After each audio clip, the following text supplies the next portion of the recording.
Hello everyone, this is Dr. Saran Reddy, Faculty of Anesthesia and Academic Director of ADR Plexus. This video is for those people who are worried that they have got poor results despite their best performance and how they can bounce back from this debacle. Basically, if you see, when you compare INSET January 2021 and July 2021 examinations, you might have thought your performance, your efforts, your efficiency, your confidence levels, and in fact, your revisions, all these things might have improved. But ultimately, when you see the results, when compared with January 2021 and July 2021, your results might be in the downtrend. It might be downtrend or it might have plateaued. That means the rank which you got is not proportional to the efforts or efficiency or the confidence levels you have or the number of revisions you have made. What might be the reason for this?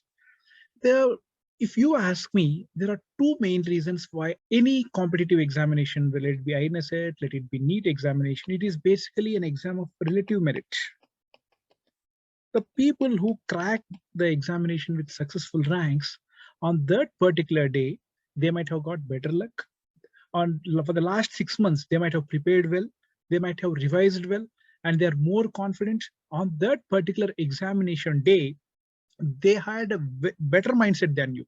So any of these things might be the reasons, or like all of these factors may have played a cumulative effect, and so that's the reason why they got the better result than you.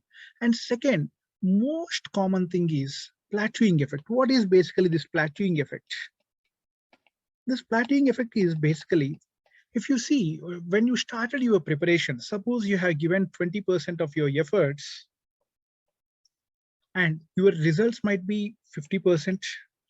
If you think these are your efforts and these are your results, and you increased your efforts to 40%, your results might be only 60%. Increased your efficiency to 60%, 80%, 90%, and you're trying to get to 100%. So what eventually happens? It won't increase that proportionality. It might come to 70 and then 75, then 78. That is how it goes on. Your efforts, the results are not proportional to the efforts in the latter stages of your preparation when compared with your early stages. Because if you see this plateauing effect, what happens is initially when you start preparing, immediately you can see the results. You feel better, you feel that you are improving day by day. And as the time progresses, you enter into this plateau phase. This plateau phase is where you feel that I'm putting the best of my efforts, but I'm not getting the results proportional to that. And remember, guys, this is the point where 99% of the people give up and they'll settle for whatever they think it is appropriate, or like I'm destined only for this. 99% of the people give up here. If you cross this path, there is only an upward trend. Even if there are minor ups and downs, that means you are already into that core group where your rank and your rank, triple digit rank in NEET or double digit, that is guaranteed, and you're only going to improve.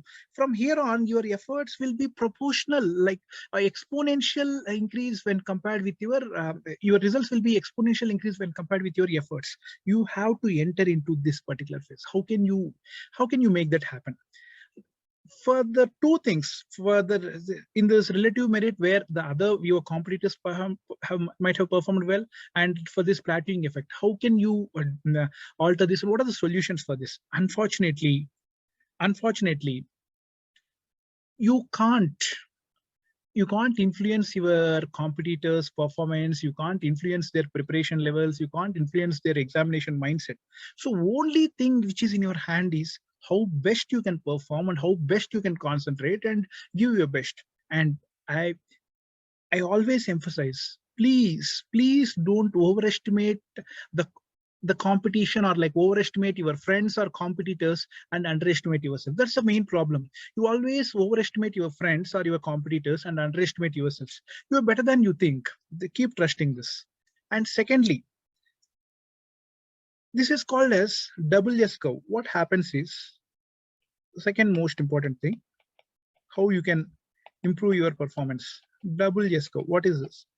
As you started, once you start your preparation, as the time progresses, you are slowly you are improving, and once you reach this peak of that curve, despite your best performances, despite your best efforts, you won't get the results proportion to that. So what you have to do that at this particular point, you have to slightly tweak.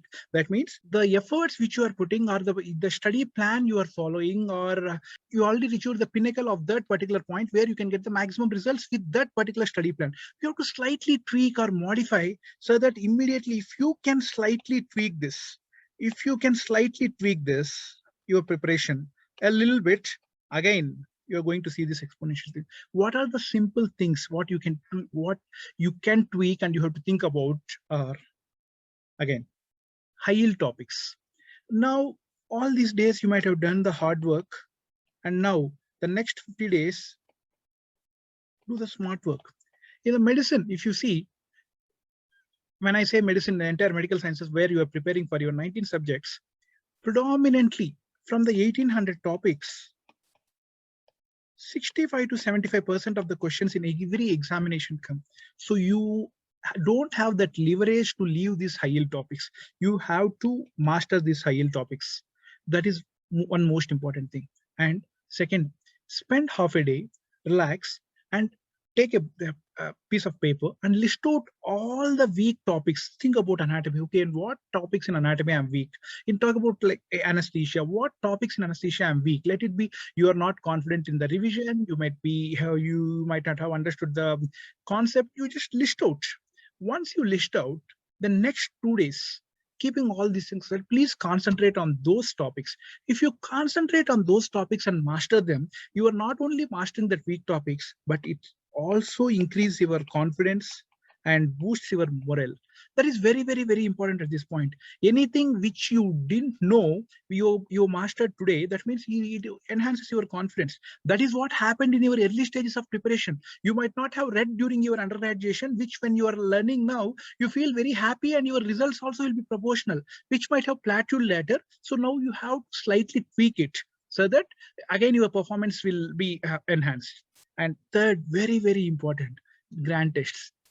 Take as many grant tests as possible. If you ask me, better to take like at least 2 grant tests a week for the next 5 to 6 weeks time you have available, because you have to remember your preparation. You are already prepared.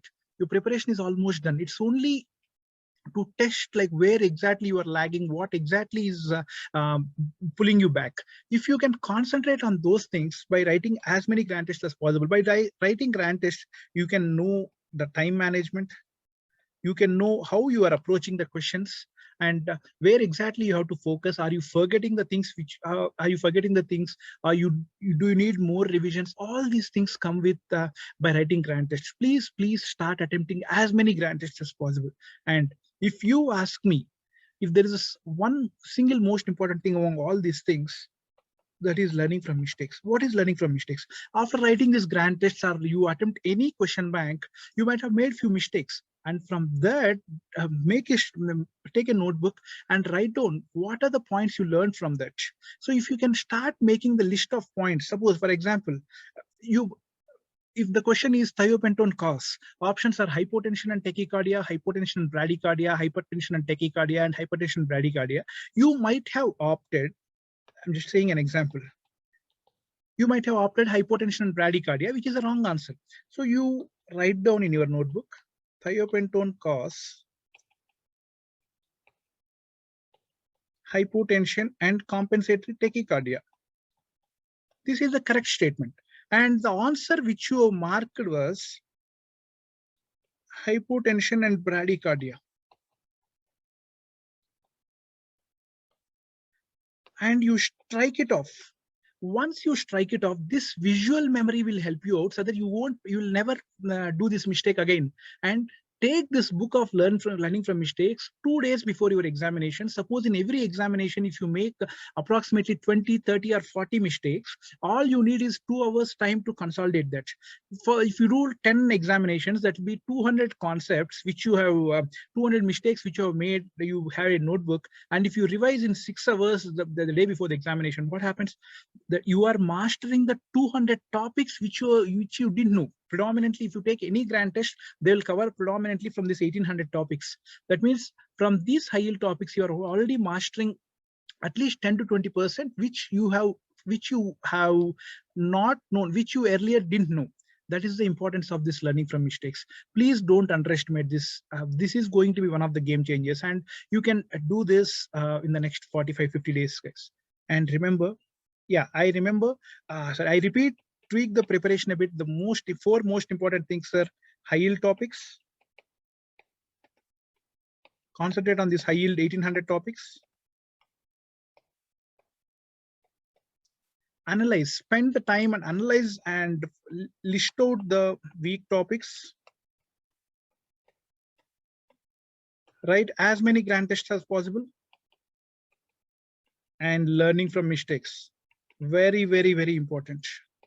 In my next session, I'm going to explain in detail how you can make a notes on learning from mistakes based on the color coding and all. Then remember, the most important, keeping yourself motivated and being confident is very, very, very important. No one can keep on motivating you every single second. It's you who has to be motivated. Whenever you feel low, remember, you didn't come this far only to come this far. You have traveled all this turbulent journey for the last, let it be, for few of you it might be 1.5 years, few of you it might be 6 months, the exams postponement, cancellation. You have seen all this, and you have endured all this for the last 50 days. Come on, you just concentrate and you will be able to do that. And remember, at the end, 100 sub-threshold efforts is not equal to 1 threshold effort. So whatever you're going to give your best. Don't give sub-threshold efforts. This 50 days is going to be the crucial. You can completely turn around your results. Whoever are feeling that you got 3-digit rank in your INSET January examination, now you got 4-digit rank, try for a double-digit rank in your NEET examination and prove for those who matters you a lot. Okay, and you are capable of that, and definitely you will be able to do that, guys. All the very best, and see you in the next session. All the very best, guys. Have a nice day.